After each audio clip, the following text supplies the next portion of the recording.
You're watching the press preview here on Sky News. A first look at what's on the front pages as they arrive into us here at Sky News. Over the next half an hour, we'll take a look at what's making the headlines with the Whitehall editor of the Financial Times, Sebastian Payne, and the broadcaster and former Conservative Special Advisor, Anita Boateng. So let's take a look at what's on some of those front pages, the ones that have come in so far. The Metro first. Rish versus Rash. Referring to the Chancellor, Rishi Sunak's comments on scrapping a temporary school holiday food scheme, despite pressure from the footballer and campaigner Marcus Rashford. The Eye also preempting the Chancellor's budget speech on Wednesday, adding an expected £6 billion plan with the aim of clearing the NHS backlog. Take a look at The Guardian. It carries comments from Labour, which accuses the Chancellor of smoke and mirrors after he admitted only 20% of the money for levelling up is new. That was the biggest announcement, of course, wasn't it? That money for transport. Meanwhile, The Telegraph claims modelling from scientific experts predicts COVID cases will peak soon and fall this winter without the need for restrictions to be reintroduced. The Sun. They have a royal exclusive. They reveal the Queen was forced to miss church today as she rested after spending a night in hospital. The Daily Mail, an investigation by the newspaper, says it has found hundreds of drug dealers with large followings using Instagram to sell cannabis to children. Well, as I said, we're joined by Sebastian Payne from the Financial Times and broadcaster and former Conservative Special Advisor Anita Boateng to take a look at the front pages we have so far. Good evening to you both. Evening. Both from very lovely front rooms. I still don't get over looking into people's front rooms all this time on as we continue to talk via the power of Skype and such. Let's start with the Daily Telegraph, shall we? COVID cases to slump in winter, says scientists. Sebastian, a lot of people who will read this tomorrow morning will be surprised, given some of the word that's come out from SAGE, for example, the government's main scientific advisory board, saying the opposite. Indeed. Well, thank you very much, Sergio. I'm glad to hear you're a fan of the curtains behind me. So this is a front page that I think sort of goes to what some in government are thinking, because this week we had that press conference from the Health Secretary, Sajid Javid, the first COVID press conference in 5 weeks, saying if people don't watch their behaviour and get booster jabs, we're going to be into Plan B, which means working from home, vaccine passports, mandatory masks. The Telegraph explains maybe why we haven't had that Plan B implemented yet, despite the fact many within the NHS and external health advisors said we should. This modelling, which the Telegraph has seen, suggests that actually we're going to hit something that is described as the endemic equilibrium, that would basically suggest that coronavirus will run out of people to infect. It will hit a wall of immunity. And this does seem totally plausible when you think about the fact the Office for National Statistics have said that 90 to 95% of the country already have coronavirus antibodies. So when you compare to that, you say, well, hang on a minute, it's eventually going to hit some kind of wall of immunity. And this report suggests that these internal papers show that cases will soon peak and then fall very rapidly in November. Now, obviously, we've seen so many models throughout this pandemic. Who knows if this one is correct? But if it happens to be right, then I think many people in government will be absolutely delighted, because this would mean we get through the winter with the NHS running at a much lower capacity and still able to cope with flu and the other things as well. But as I said, we've had so many models and so many things have been proved wrong. I think you've got to take all these things with a slight pinch of salt. Yeah, I mean, it is a positive headline and people will read it and take it as such.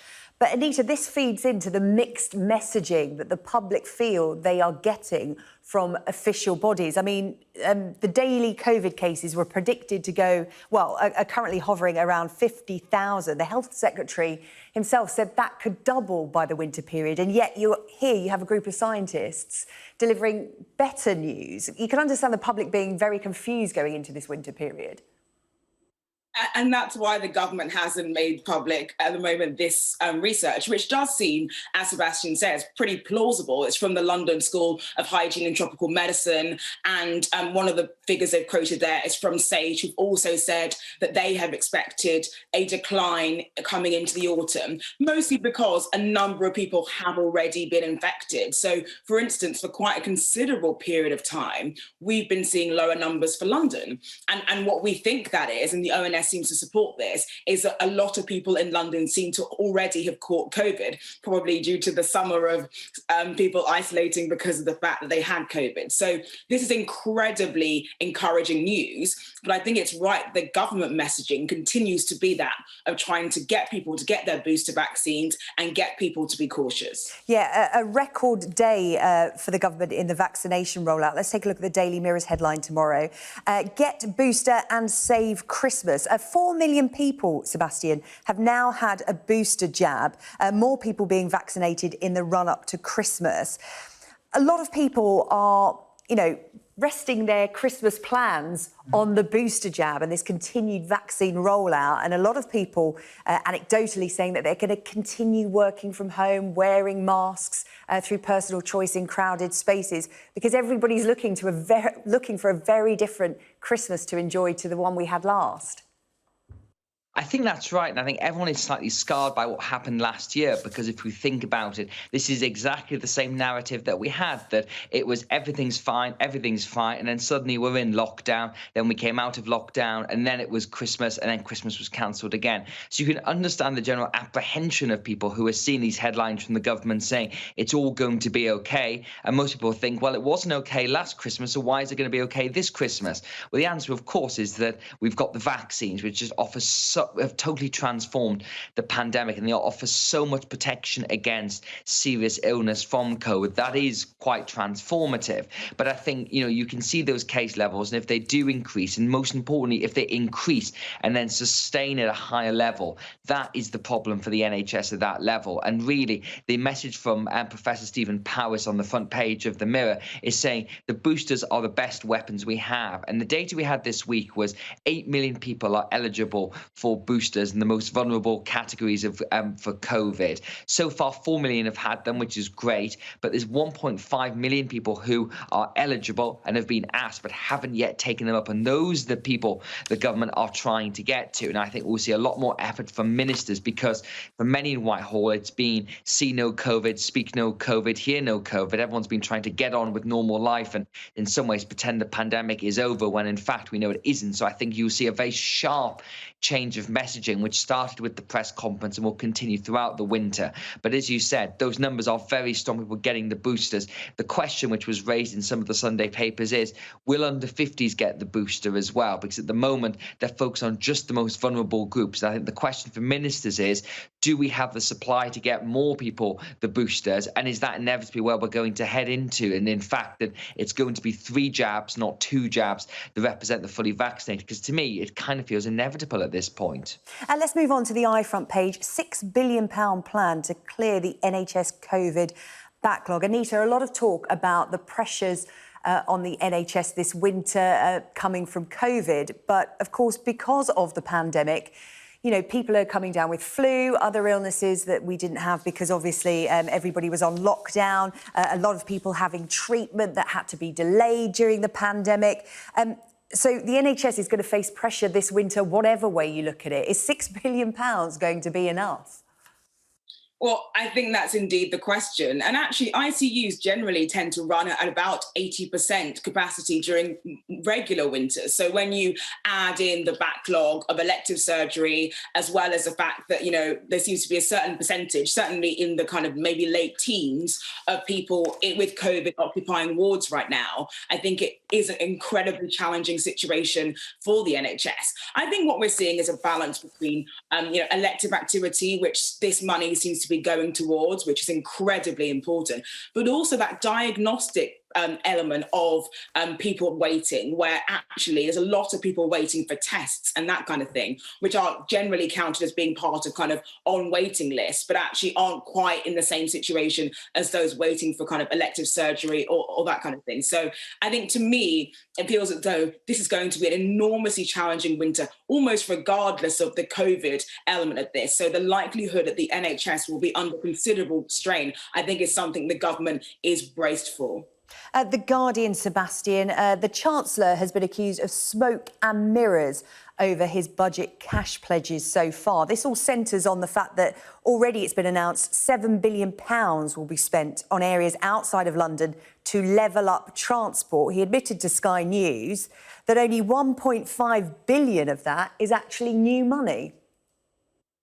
Indeed, and I think this is a thing you get with budgets every year, that governments like to re-announce things they've already said and aren't quite clear. And it's not until Wednesday, when we get the budget documents from the Treasury, we can figure out how much new cash there is and how much is just recycled announcements. And the general theme you're going to see on Wednesday, though, is of a relatively okay fiscal picture in the short term, that it looks as if, people have been consuming, tax receipts are higher than the Office for Budget Responsibility expected, which means Rishi Sunak can splash the cash a little bit, even if we're not quite clear where it's going to go. But when you pull back the camera lens and look at the medium-term picture, then I think things are maybe not so rosy. We've still got, obviously, very precarious public finances, concerns about inflation, and potentially the prospect of interest rates rising. So I think the message you'll hear from Rishi Sunak will be positive, but laced with caution, which is very different from his budgets he's delivered so far as Chancellor, which have so far just been doling out oodles and oodles of cash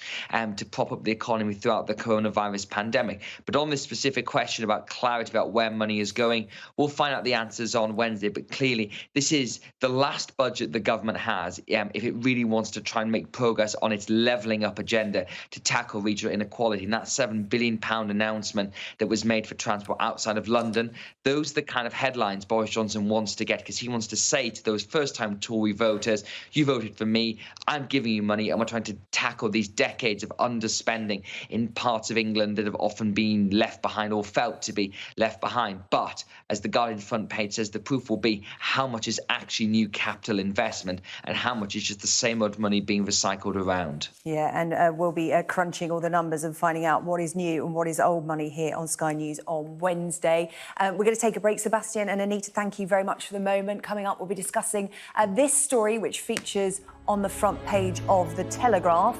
Major museums back anti-woke charter. All that and more coming up.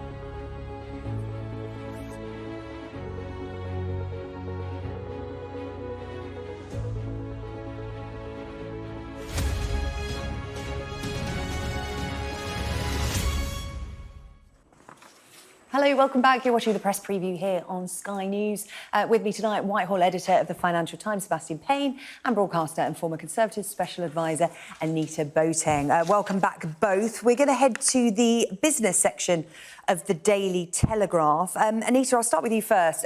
This story will send a shiver down the spine of parents. Facebook apps are used to groom 24 children a week, according to the NSPCC.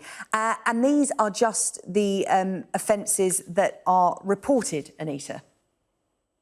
Yes, and this is going to be a quite explosive select committee hearing that's going to take place tomorrow with Frances Haugen, the whistleblower. It feels to me as though, Nadine Dorries, the new culture secretary, has placed front and centre her feelings about the obligations of the tech giants, and particularly of Facebook, to take action in terms of protecting individuals and questioning whether or not the online safety bill, which is a major piece of legislation going through Parliament, is going to need to be beefed up in order to ensure that tech companies such as Facebook take their duties to protect people, as well as to ensure it's a kind of ensure free speech that is actually happening. So it feels as though this is going to be something that's front pages for quite some time. Yeah, Sebastian, Anita mentioned there Frances Haugen, the whistleblower, the Facebook whistleblower. She gave powerful testimony to Congress in the States. We covered it live here on Sky News. And she described this as the tobacco moment for social media in America, when people suddenly realised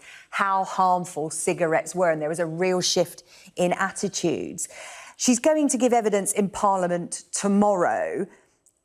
What do you think will be done? Because the Prime Minister has pledged criminal sanctions on tech giants responsible for allowing harmful content as part of this online safety bill.